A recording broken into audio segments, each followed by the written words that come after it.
Angie checked her watch. 9 p.m. She had been waiting 3 hours for the owner of the Civic to show, and he still hadn't arrived. Law enforcement had yet to appear as well, and it was starting to get cold. With a sigh, Angie pulled out her phone and moved around to get reception. It took a little while considering the old road she was on, but she finally found 3 small bars and dialed her older brother's number, crossing her fingers in silent hope that he wasn't too ignorant to notice the phone ringing. "I'm a little busy," Dylan said, irritated, when he answered the call. "Hey, where are you anyways? I've been waiting on that pizza for hours now." "I was in an accident, you numbskull," Angie growled into the phone. "Something ran me off the road and I hit some hick Civic. It's been hours and he still hasn't showed. I need you to come pick me up." "Hicks don't drive Civics," Dylan said rationally, "and if you're fine with leaving the crime scene, then why don't you just drive your cell phone?" "I can't lose this fight." "I can't," Angie admitted, wiping her jacket sleeve across her nose as she sniffled. "The car stalled and I can't get the thing to start up no matter what I do." There was a pause before Dylan answered. "Wait, are you crying?" he taunted, his laughter ringing through the call.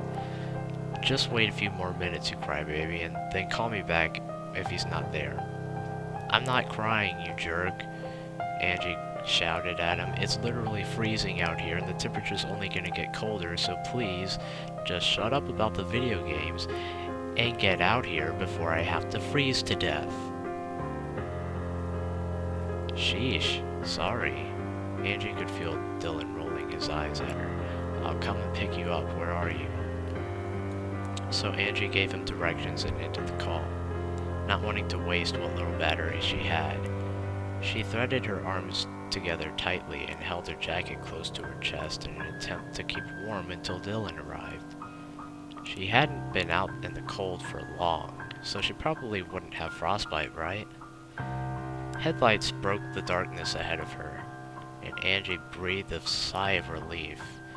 There was no way it was already Dylan, so it had to be the owner of the Civic. He sure took his time, didn't he? "Excuse me," Angie said when he got closer. "I think I might have hit your car if this is your Civic." He didn't answer, and Angie took a step back when she found him getting a little too close for her liking. "Sir, what are you doing?" Angie asked him. Once more he didn't answer, and Angie turned to run away, only to find a hand gripping her jacket tightly. 5 minutes later, when Dylan pulled up, he stepped out of the car, expecting to see Angie, or perhaps his car, or the car, turned on and waiting for his arrival. What he wasn't expecting was an empty shoulder, devoid of any kind of life, be it human or animal. Neither the Hicks Civic nor his sister's truck were present, and Angie herself was nowhere in sight.